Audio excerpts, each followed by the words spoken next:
What are you making? Jam. Jam. Okay. Jam. What is that? Okay. Good morning, everybody. May recipe pa siya dyan. Oh, with alcohol. Moleto. Yeah. Oh. Sarap ng jam natin with amaretto. Pinaalis tayo. You will only make ice cream or later? This is for the shake. milkshake, and then it's all gone. Okay. I think we still have two there. Yeah, but with With seeds. the seeds. Okay. Pinaalis na ko, guys. Cheers. Cheers.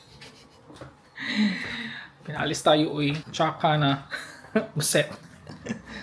Good day, everybody. It's another day. It's another day off. Of course, day off pa rin natin. It's my, guys? It's my 4th days off. Thursday. Actually, guys, kanina pa kaming gumising mga 30 minutes ago. Kanina pa 30 minutes ago. Ang hindi mo maintindihan yung panahon. My God. Look at the panahon. Look at the panahon. Hindi mo siya maintindihan, guys. Para siyang uulan, parang lalabasisan. Hindi mo siya maintindihan. Kahapon, ganun din. Supposedly, guys, aalis naman kami today. Meron kaming gagawin sana. Hindi mag-travel. Meron lang dapat kaming nakaalis kaninang umagang mga 9 a.m. Hindi din natuloy. Tinamad akong bumangon. Sabi ko, hindi na ako sasama. Ikaw na lang lalabas. Ayaw din niya. So wala, puro kami tinamad today. So ayun, ang gagawin na lang niya is yung jam at saka magchi-cherry shake kami. It's another boring day na naman tayo, guys. Yes, hindi pa kami nag-breakfast, coffee lang kasi maaga pa. Cake lang yung namin, guys, kakainin. Yung gawang cake niya, yun lang yung aming kakainin. Gusto ko sana siyang videohan doon sa kitchen habang siya naggumagawa. Ayaw niya, guys. 'Di ba? Na-shock pa siya nung nag-start na akong mag-video doon. So hindi niya tinapos. Yan, nag-start na siyang guys. Lang niya, food processor lang niya para mag-crush siya. What did you put in here? Special sugar that the texture will... Wait, what is the name of the sugar? Gelierzucker. So guys, ang nilagay niya lang dito is jelly sugar, lemon juice. Yes, and then later lalagyan niya ng amaretto, 'di ba? Special yung ating cherry jam. Nasa-start na siya How many minutes? At least 3 minutes with To bubbles, but really boiling. Yes. Okay, very hot. I mean, Yes, 3 minutes and then at least, yeah. And then we put it into the glasses. Oh, this is too much. So, ganyan lang natin siya, guys. Kasi kailangan siyang i-sterilize yung guys. Para hindi masira agad yung jam. Paglagay natin dyan. Okay, it's ready? Yeah. Did you already put the No. amaretto? Not yet? That's your turn. The amaretto? Yeah. So, guys, ako daw ang maglalagay ng amaretto. How much? 1 What? spoon. This is so big? Yeah, half a spoon. Ang laki niya na guys, serving spoon. So, lang siya, half of this. Yan. Okay.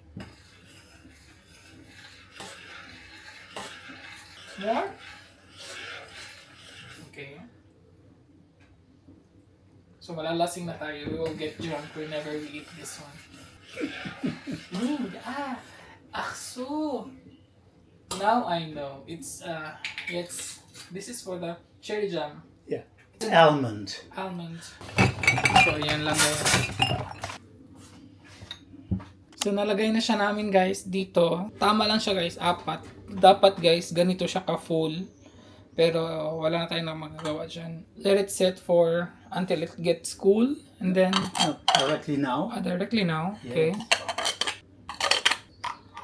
So, guys, from 7 kilos, ito na lang ang natira. Ito gagawing cherry shake.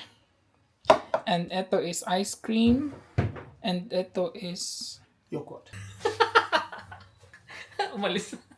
So, yan na lang natira. Magsa-start na spark na gumawa ng ice.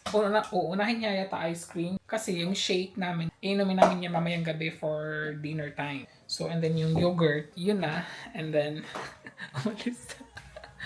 I'm done. You're done, yeah.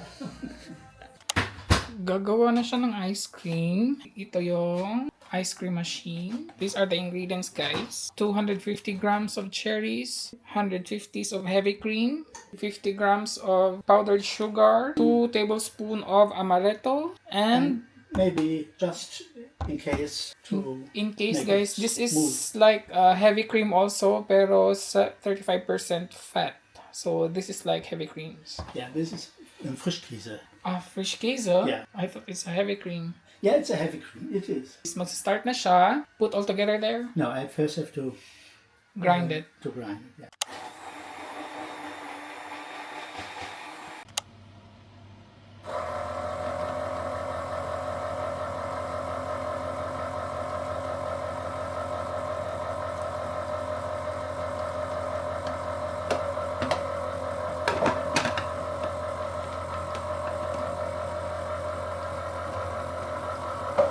That's it.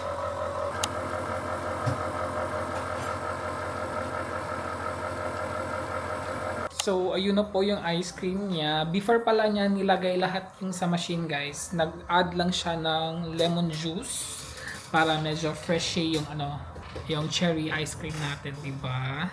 Guys, meron lang pala tayong isa-shout out na si Anjanelle Bagasbas from Tacloban City, Leyte.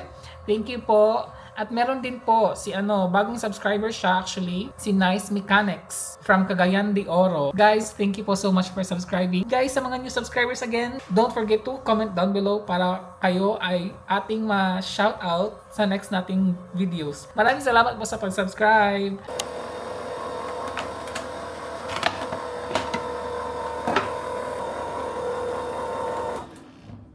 Oh my god, tapos na siya, guys. It looks so cherry. Cherry ice cream. Now we have to taste it. So taste na natin, guys, kung ano ang lasa niya. Look at this. Try natin.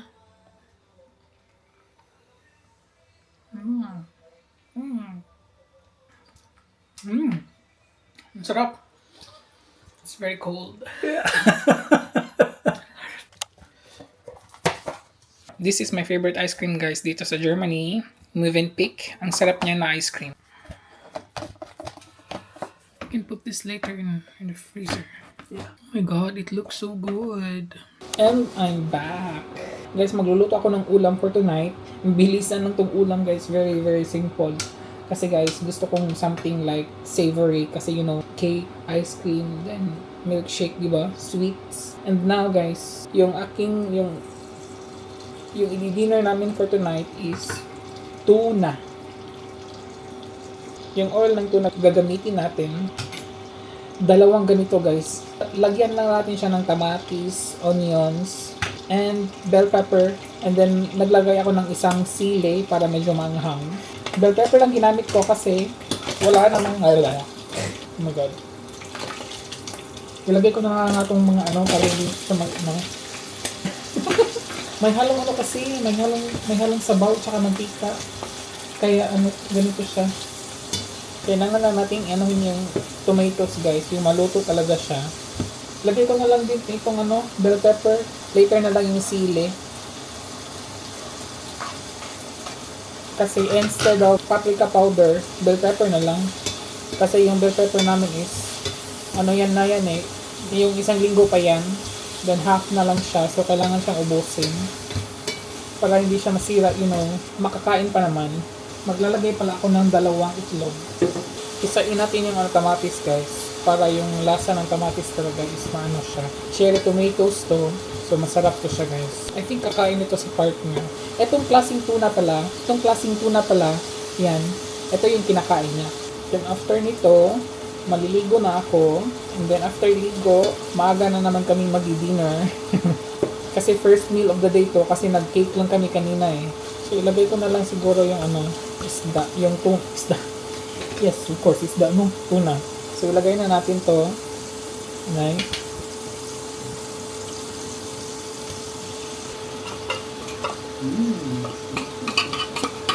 Yeah.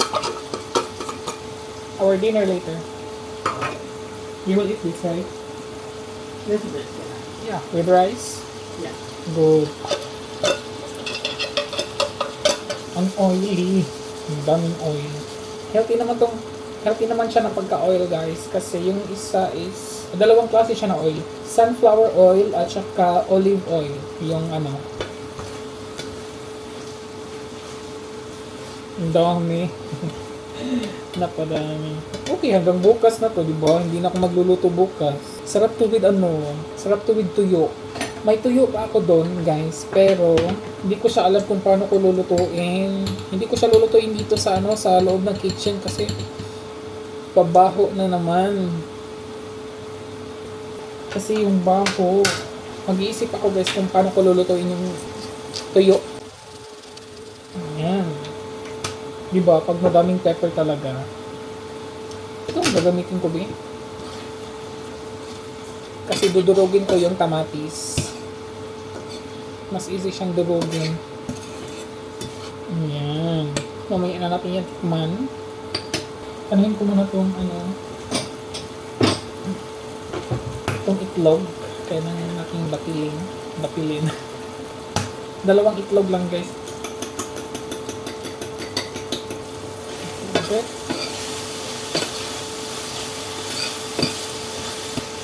Para na siyang tuna sisig, no?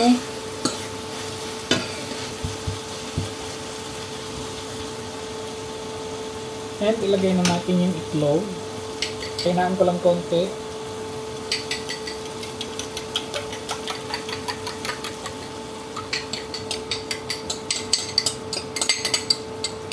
Panuhin ko lang siya. Tapos lagyan ko lang maliit na asin kasi yung itlog walang And another pepper. Ayun.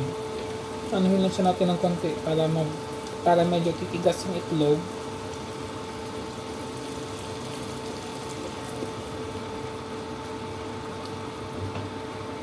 Diba?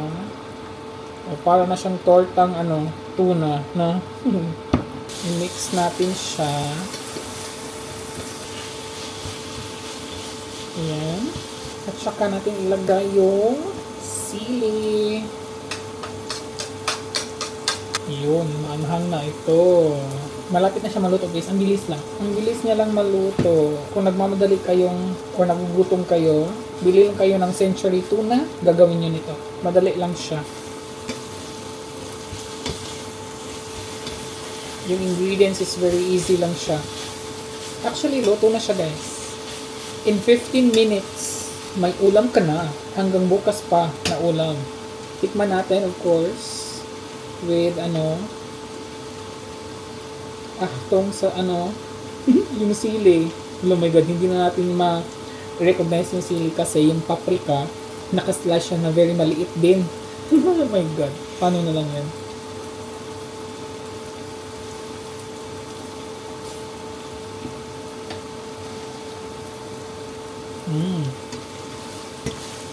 Oh my god.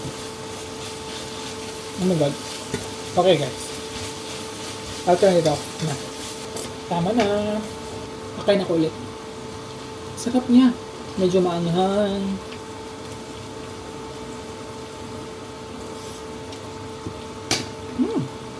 Super.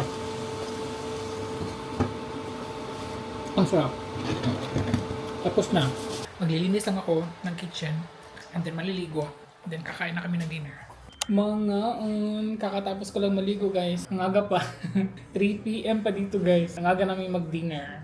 Kakain ito si partner. Ito na yung ating tuna. Parang mainit. Mainit siya guys. Alimuot. Guys, alimuot. Alimuot siya. Oh, yun. Bago akong ligo, bakit alimuot? Be very careful because the chili is red and then the paprika is auch red.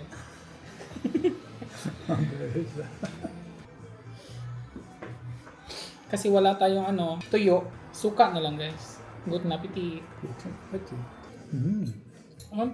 That's not. Salty, right? No. No? I thought it's salty.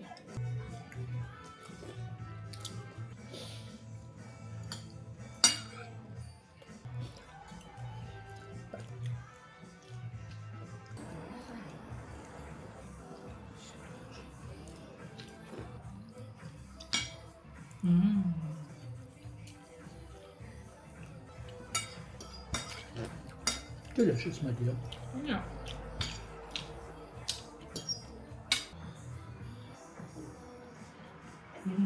So, kain na po kayo dyan.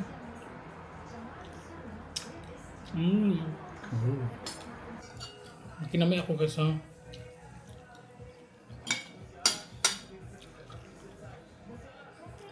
Kinamay talaga.